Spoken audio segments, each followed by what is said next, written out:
No vídeo de hoje eu vou lhe ensinar até quando você deixa marcado um suporte ou resistência no seu gráfico, até quando esse suporte e resistência é válido. Para isso eu vou utilizar a teoria de Dow.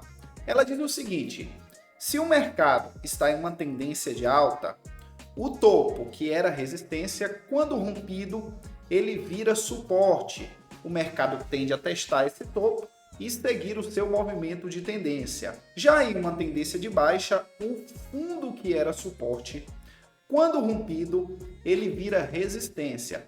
O mercado tende a ir testá-lo e seguir a sua tendência de baixa.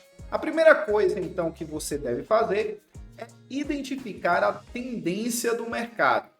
Nesse exemplo, vamos utilizar o índice. E como vocês podem ver, o mercado fez uma baita tendência de alta com topos e fundos mais altos. Então, você vai identificar os topos que foram rompidos e agora viram possíveis regiões de suporte que o preço pode segurar e seguir a sua movimentação de alta. Nesse caso, temos esses dois topos importantes. Vocês podem ver que eles foram rompidos e o preço foi para cima. E caso você me pergunte, Dimitri, o que é que seria um rompimento, gente? Rompimento são dois fechamentos acima do topo ou abaixo do fundo. Como vocês podem ver, o mercado deixou o primeiro topo e fechou dois candles acima dele. No segundo topo, a mesma coisa. Quando rompeu, fechou dois candles acima dele. E por que dois fechamentos? Porque o preço ele poderia romper uma barra, fechar acima e devolver na outra barra, fazendo assim um falso rompimento. Depois que você identificou os topos, você vai aguardar o mercado fazer uma correção e testar esses topos. Quando chegar nessa região de suporte, você não vai executar, claro, logo uma operação ali assim que o mercado toca aquela região. Por quê? Porque você tem que aguardar a reação do mercado. Você tem que aguardar o mercado reagir favorável naquela região.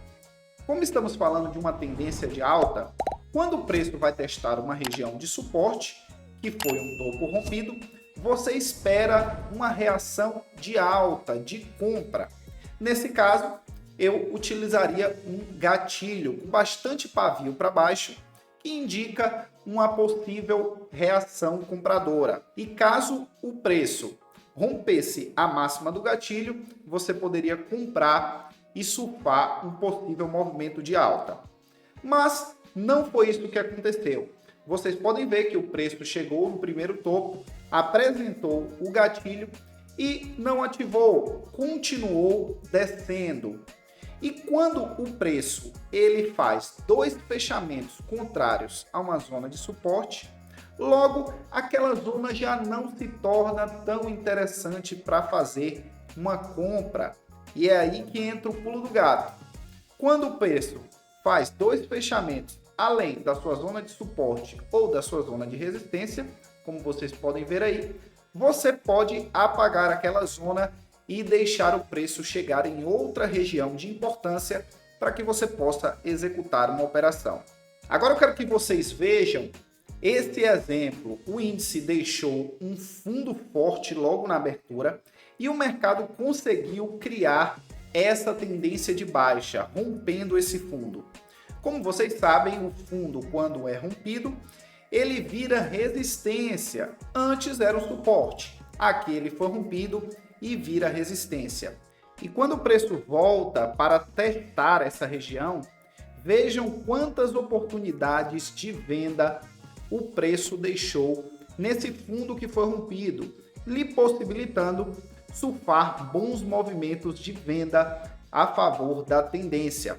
Ou seja, o preço voltou no ponto que era suporte e apresentou uma reação vendedora a favor da tendência principal e você poderia ter ido junto com o preço. Mas suponha que o preço tivesse voltado, feito essas duas barras com dois fechamentos contrários a essa região de resistência. Logo, você poderia, como eu lhe falei, apagar essa zona e aguardar o preço chegar numa região mais acima para que você possa executar outras operações. Eu espero que vocês tenham gostado desse vídeo e me digam aí se você utiliza a teoria de Dow também para executar as suas operações. A gente se vê no próximo vídeo e até mais.